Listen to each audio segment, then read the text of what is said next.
Hello, how's everyone? I'd like to introduce and welcome everyone to this lecture. My name is Michael Chang, and it's a real pleasure to talk to you today. A little bit about my background.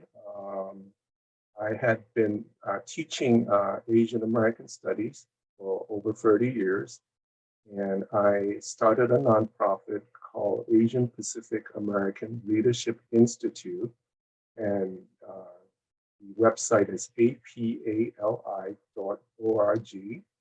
And the first thing that I have done is I have served in local elected office for 19 years. I was the first Chinese American to be, well, actually Asian American, well, actually a non-white person to be elected to the city council of Cupertino in California, and was the first to become mayor.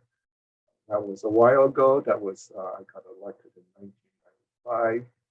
And so it is with these background, both academically and also as a participant, an activist, organizer, if you like, public official, that I have written two lectures.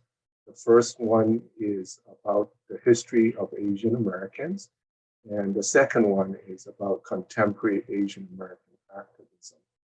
Each one of them should be around 30 minutes or so, and I hope that you will be informed by them, that you would also be inspired to seek your own civic path. So without further ado, let's get started. So welcome to this lecture, and what I'm going to talk about is contemporary anti-Asian hate and Asian American activism in response. And so the time period is mostly from the 60s civil rights movement until today, with a little bit of contextual setting from World War II. And the title is Cycles. So the argument is that it's interesting. What I found out in doing this talk is that every 20 years or so since the 60s, there is a major anti-Asian crisis, and it generates new level of activism and modes of civic participation by Asian Americans. So let's go ahead and get started. So first of all, I want to just talk about the long road to breaking down American apartheid. So the background, if you listen to my last lecture, is that there has been over a century of anti-Asian legislation and social exclusion, discrimination, and violence, regular features and part of American society. It is, if you like, the underside, and these laws and social practices keep Asian Americans marginalized in society. It used to be extremely marginalized. And I would argue that today, somewhat marginalized, maybe, right, and different in different areas. And so the history of Asian Americans has been, how do you, get to the good things, right? How do you, get into the occupations that we want to get into leadership? How can we become a part of this country? How can we become accepted as Americans, right? As real Americans, and so on.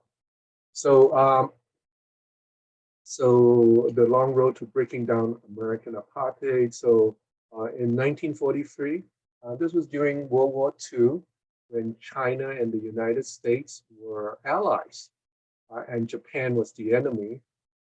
So the geopolitical situation of that time helped make Congress repeal the Chinese Exclusion Act of 1882. So after 61 years, they actually established a really small quota, right? I think it was 105 per year for Chinese coming to the United States from anywhere in the world. That's a nominal. So that's another thing you could see. At the beginning, everything was quite nominal, even when there are changes. 1946, the Japanese were let out after being in these internment camps. They were actually concentration camps, right? Held without trial since 1942. Two-thirds of the Japanese Americans in the camps were actually US-born citizens, right? And one-third were their parents, usually, and in some cases, grandparents who came as immigrants but never allowed to naturalize. 1956, California voters actually repealed the Alien Land Law of 1920, which targeted Asians.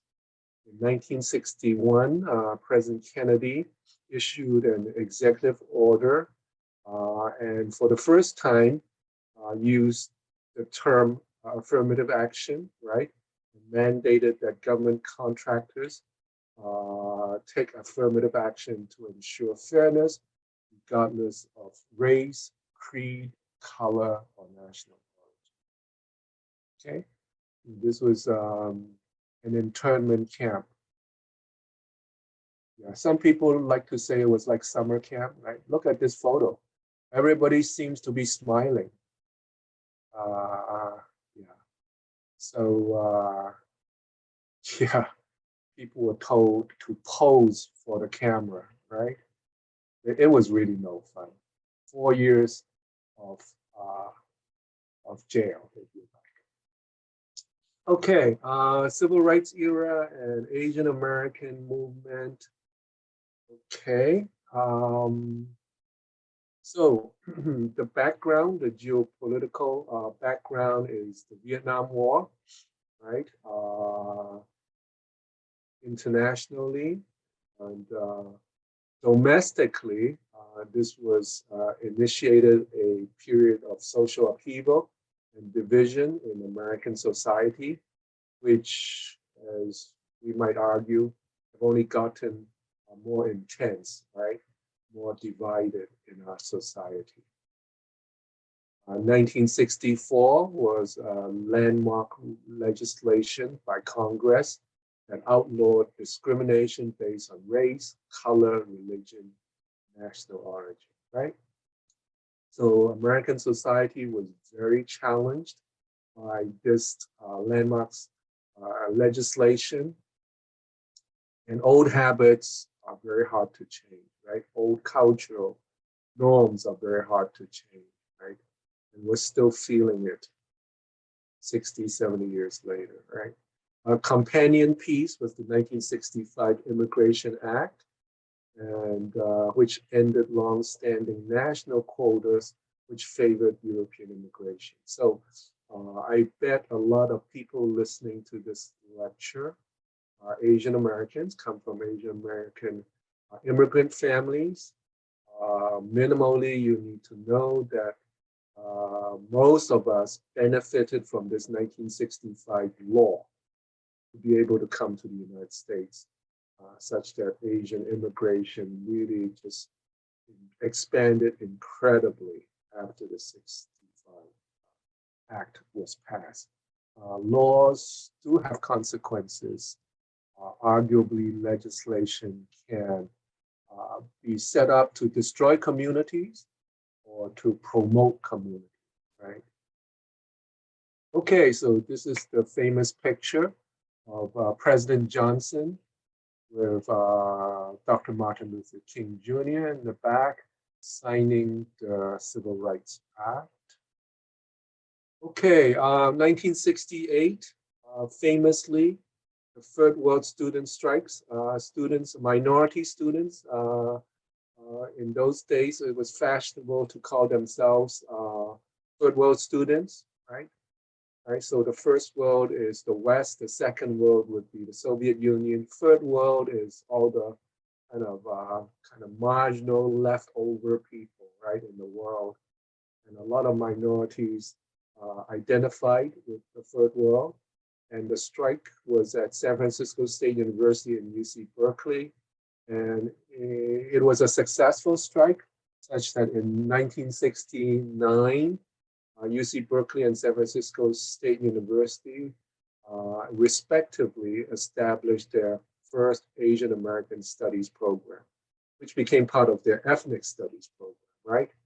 And these programs, for the first time, focus on a history.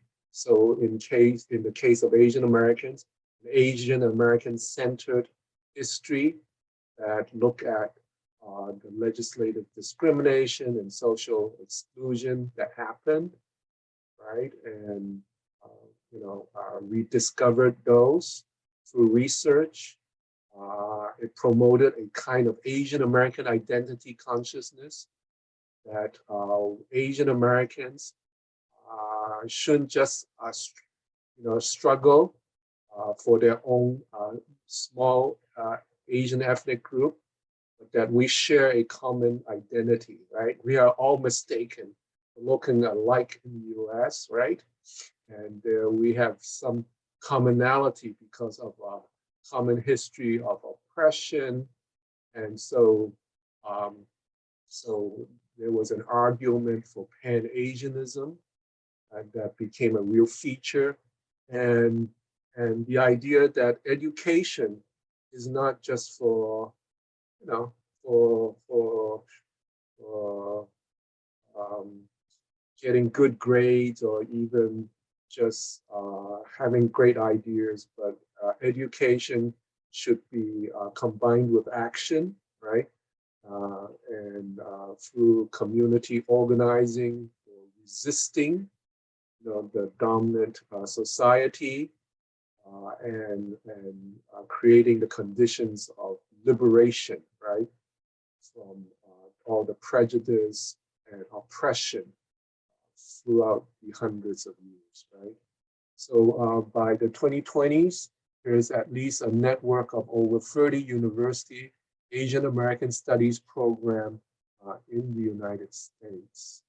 Okay, so this is UC Berkeley, and this is the third world strike over there. And community mobilization. So in those days, in the 1960s, arguably most of the activists were progressive, right? Some are actually self-identified as revolutionary, right? Whether it be students, community organizers, right? They formed protests, and they organized to address the needs of severely marginalized Asian Americans, very often in Chinatown, Japantown, and different ethnic ghettos, right? To get them better housing, jobs, youths that have actually a future, immigrants that have access to healthcare and so on. So the ascending or the increasing mode of civic engagement back in those days was arguably protest advocacy, right? Fighting from outside the system, right? Challenging the system, challenging government, challenging and to show our discontent, and organizing the community in different ways. The key tenets of the Asian American movement, as I mentioned, was a Pan-Asian identity and also pride, right?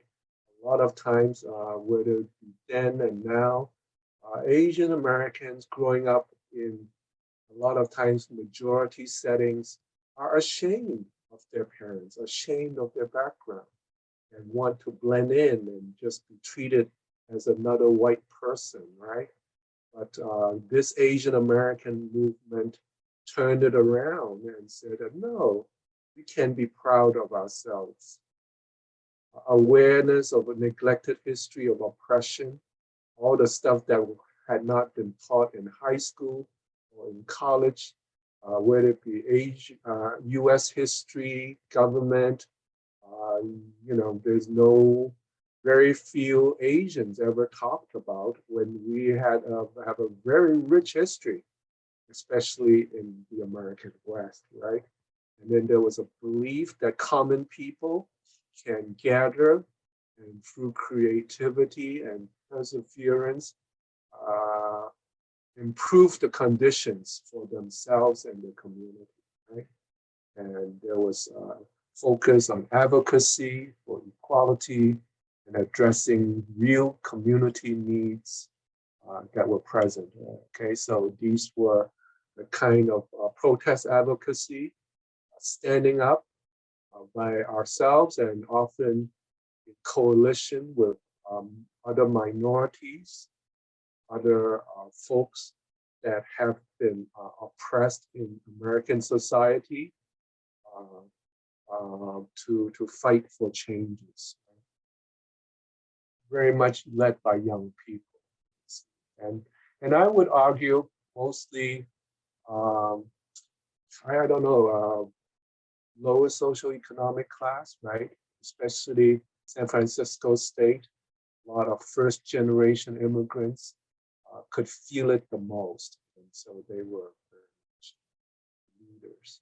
So 1980s, 20 years later,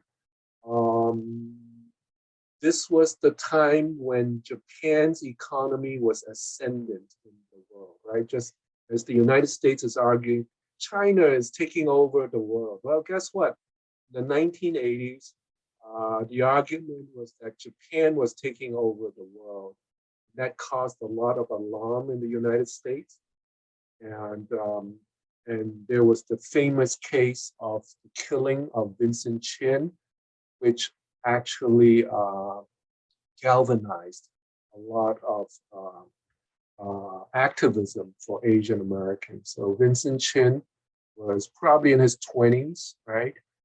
And he was just, the story is very sad. He was just about to get married. And after an argument, right, where he was, where the place was Detroit, these two white auto workers fought with him and eventually chased him down, beat him on the head with a baseball bat, blaming him for taking jobs away from American workers, right? And killing him, basically, right? And so typically there is a lot of identity confusion, right? In World War II, Americans can't tell Japanese Americans apart from Japanese, right? Here in this case, people can't tell a Chinese American apart from a Japanese American. And even when you tell them we're not, whatever, they people go, yeah, they're all the same. Right? So anyway, but the great injustice also came in the judge's ruling. The judge sentenced these two white killers to a fine of $3,720 each and 3 years probation, right? And that enraged the whole Asian American community, right? And you see Asian Americans. So by the 1980s, we already had this influx of immigrants, right? So some of us have parents that came in the 70s and 80s, so lots of immigrants, and they had professional jobs. So as you can see in this photo, right?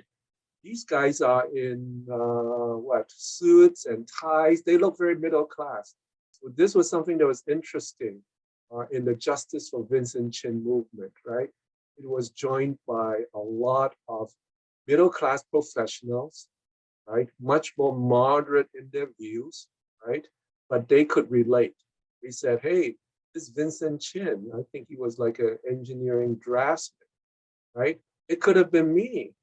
and it feels like his life is worth less than the life of a dog, it feels like, right? And people really were enraged. And a lot of people who came to the United States and believed that, there's no discrimination here, or at least they didn't want to see it as much. This was very much in their face, and people organized from coast to coast, right? And so instead of just progressives, this phase of community mobilization involved progressive and what I would call moderate activists. A lot of organization led, all kinds of organization came together, and it was a nationwide movement, right? So rallies were held at every large city where there were Asians, and it didn't only have Chinese, but other Asian Americans, non-Asian Americans. So it was, and then it was also a movement that was able to get media attention, right? And it stayed with media attention as it went back and put pressure for the trial, multiple trials, and even worldwide media attention, right? Media from other countries came to the United States and say that in the United States is the life of a Chinese only worth $3,000, right? So on and so forth.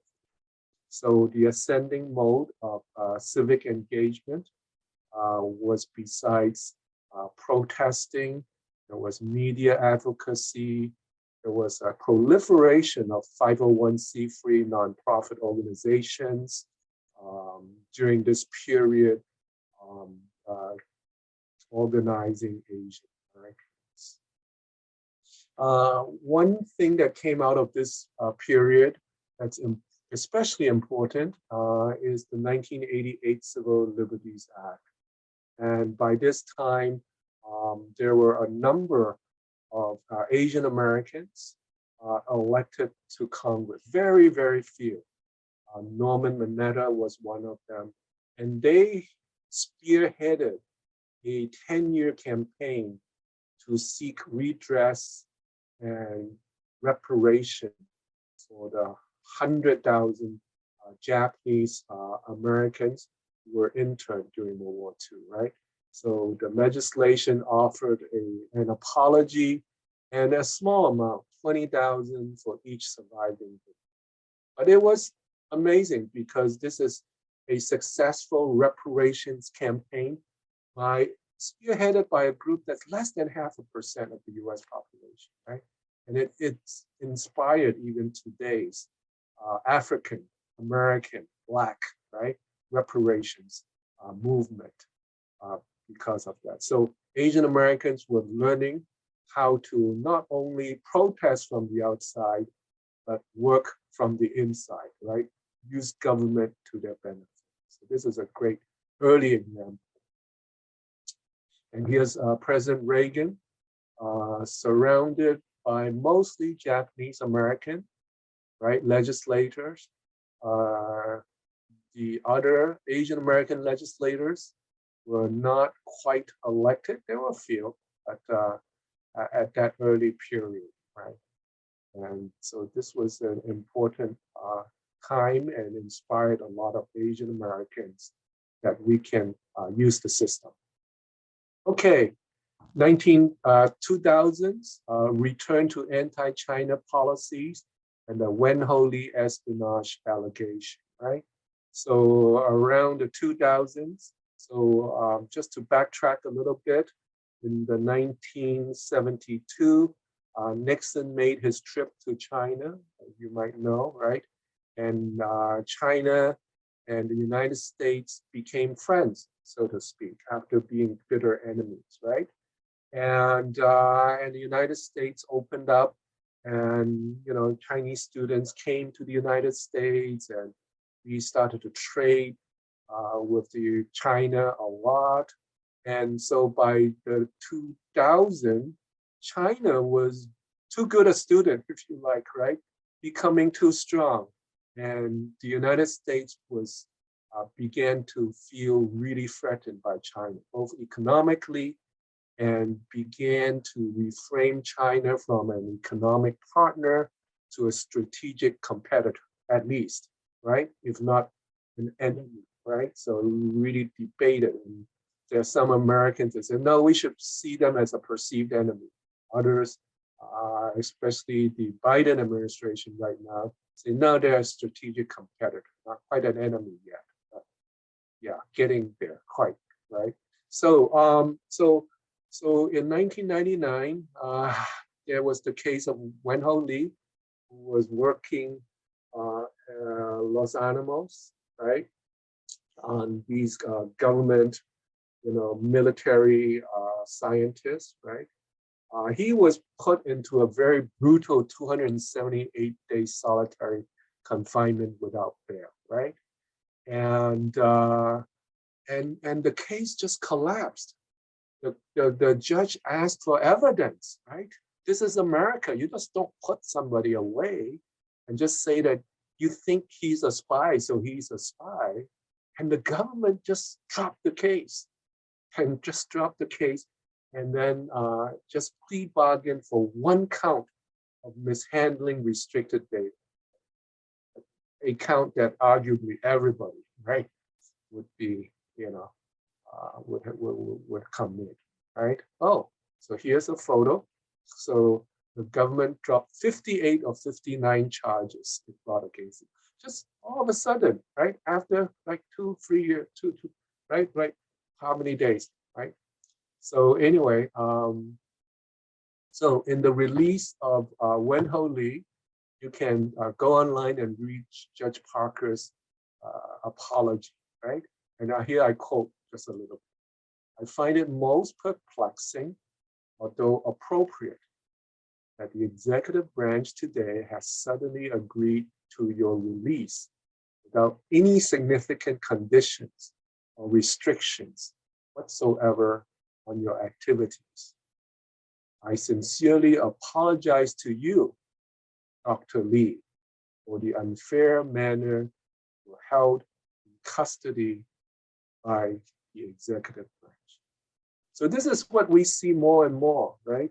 We see different people, when we ask them for apologies, or they themselves would come up with apologies. Like here in California, San Francisco would apologize. Newspaper like the Chronicle would apologize. San Jose would apologize. The state of California would apologize. Congress would apologize. And so that's something, I guess that is, well, I shouldn't say better than nothing. It does mean something, right? So anyway, so the community mobilization of the 1990s saw Asian Americans very interested in running for office, right? Getting people to run for office. There was a real push for leadership training, right? To get young people interested in government, either working in government, being elected, and working from within. So it's not just the outside game, but also the inside game, right? And how do we play both games to advance our community? So there were a lot of Asian Americans elected beginning this period. You see a lot of, and this is just a small example of Asian Americans elected to Congress during this decade of the 1990s, right? Jay Kim, Korean, Bobby Scott, Filipino, David Wu, Taiwanese, Mike Honda, Japanese, and so on and so forth. And of course, many more on the state level, city level, small cities, school boards from that period. Okay, 2011, right? As I mentioned, the United States Senate apologizes for the 1882 Chinese Exclusion Act, right? They approved a resolution for past discriminatory laws, including this one. And it was sponsored by in part by Senator Dianne Feinstein in California, right?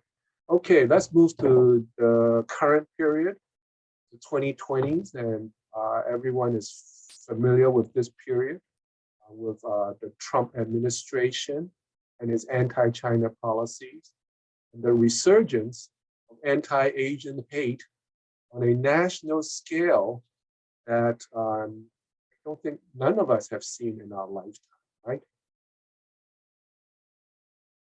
Okay, the geopolitical context is, yeah, Trump really, towards the end of his legislation, of his administration, he was almost arguably, oh, this might have gone too far. They might have, was really arguably toying with, he was actually encouraging Taiwan to declare independence, if not at least sending signals and creating a lot of tension, right? He called COVID China virus, which we're familiar with, right? Blaming the Chinese, calling it Kung flu, alleging without proof that it was created in a lab, China, and obviously it had a lot of impact in the United States because we saw a lot of anti-Asian, not just anti-Chinese, right? Anti-Chinese and anti-Asian violence and hate crimes during his administration, right? And in 2018, the Department of Justice even launched a China initiative, right? This is targeting scientists, tech industry, and universities, right? To profile Chinese, right? Basically asking the case of universities to survey the Chinese American scientists. It doesn't matter if they were born here or they're from Taiwan or from China or have American citizenship, right? But the idea was to keep an eye on them. And the idea is that this will help fight China's efforts, right, to steal American technology, so on and so forth, right? So the community responded in many ways, and here we saw a lot of both inside and outside actors, right, activists, right? Outside government, many Asian American groups are activated, including AAPI, my organization. But probably one of the more famous one is stopAAPIHate.org, right? Which started to have Asian Americans collect reports of hate, right? And so from March 2020 to December 2021, there was over 10,905 self-reported hate, right, incidences reported to them. Well, actual number has to be bigger, but these are the ones that are just reported. And if you want to see a breakdown of those, you can go to the site. So there were lots of protests. Students were involved, everybody, right? For a while in 2020, 2021, we were all online doing all these things, and when the condition improved, having big rallies and so on. My race is not a virus. People just being outraged, right? And all kinds of people. And here you find all kinds of people, of course, progressive folks, right, that have always been fighting, moderate folks, right, conservative folks, right, that go like, whoa, I can't believe it. You know, some people go, I can't believe it. I went into a store, got treated this way. I was walking down the street and people told me to go home. This, you know, unimaginable. So it was a moment of awakening, like, and let's see how awakened people are. But a moment of awakening to see, right, kind of society that we still live in, the kind of society that we still inherit baggages, right? The demons that are still here, right? So what I want to talk about a little bit is that mobilization now became multifaceted, this latest phase, right? It can be organization-led. In the past, it was mostly organization-led. Now it could be crowd-led, right? Student groups can have incredibly effective campaigns of thousands of people, right? Just jumping on and talking about it, sharing, and so on. So you have all kinds, and especially during the lockdown, the ascending popular mode of civic engagement was online and social media-driven campaigns, right? So people were organizing, sharing, talking, connecting, community building, all online. And we saw a lot of. So here's, many of these kind of photos. And in this one, you could see these are not the radical young students, right? Right? People coming together from all walks of life, across different Asian ethnic groups, with other minorities, other folks, because so many people could relate to this, that we couldn't believe it, that this was happening in our lifetime. That caught a lot of people, I want to say, by surprise. Were you and your family surprised? As students of Asian American history, I have to say, it didn't shock me. Like, it was not good, but it was something that was, we could understand where this comes from. Ideas, cultures, attitudes don't just go away, even with young people, right? So more on the community mobilization. So what's interesting, I think, in this phase is that Asian Americans activists are much more successful in shaping the narrative, right? And influencing public opinion in the fight against anti-Asian hate, right? So Asian Americans now get on TV, right? There are Asian American reporters that share how they feel, right? Asian Americans can actually leading public opinion, right? And marginalizing the folks that are anti-Asian, right? So this is so different from the old world that we used to live in, right? The people were all anti-Asian. Asians don't have a platform, don't have a voice, don't have influence, don't have resources, right? Today, today we could put up a real fight, right? And you could see this coming from both the crowd, so the outside game, if you like, and then the inside, right? There are lots of Asian American legislators, city council members, school board members, all stepping up to the plate and influencing the, the tenor of their jurisdiction and what they would do, right?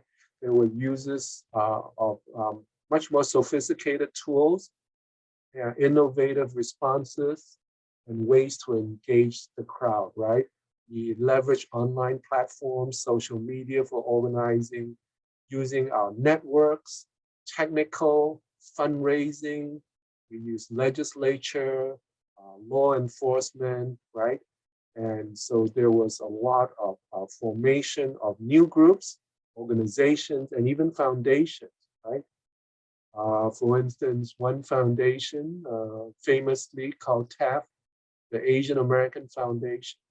I believe that they raised over $100 million, right? So that impact is going to go on for a long time, right? So this cut across class, right? Not only poor Asian Americans feel it, but well-to-do suburban, middle class, and rich Asian Americans could also feel this, right? Okay, in 2022, the Biden administration ended controversial China initiative after outcry from Asian Americans for racial profiling of Chinese American scientists. So all that, right? All these years of organizing when the Trump administration just turned a deaf ear, Asian Americans participated in the presidential election in great numbers, and most Asian Americans, right, supported Biden. Definitely not all, but most. That's a different story, right? And Biden has to a certain level, right, come up and rewarded, right, Asian Americans for their participation. So that's one thing. Another thing that happened just this year, signed a major hate crimes bill in Congress to fight attacks on Asian Americans and all the different kinds of hate crime, but this was definitely generated by Asian Americans. California passed a similar hate crime law that tracked hate crimes and provided funding to fighting hate crime. So you could see that how Asian Americans in this crisis have responded and have some results, right? Although the crisis has not passed, arguably, and has continued in 2002 as we speak, and probably will be around for a long time, probably a whole generation, as the United States still continue to frame China as a strategic competitor at best, the potential enemy at worst. And we always know that Asian Americans suffer for that when Asian countries are made. Okay, thank you very much for your kind attention. Again, I hope you got some useful information. I wonder if you could relate and what you make of this and how this lecture might contribute to your civic journey. And if you are interested to have further reading, I would suggest this book, which just came out. It's a good book, Asian American Activism, Building Movements for Liberation, edited by Diane Fugino and Robin Rodriguez. It's a good book, Asian American Activism. Thank you very much for your attention.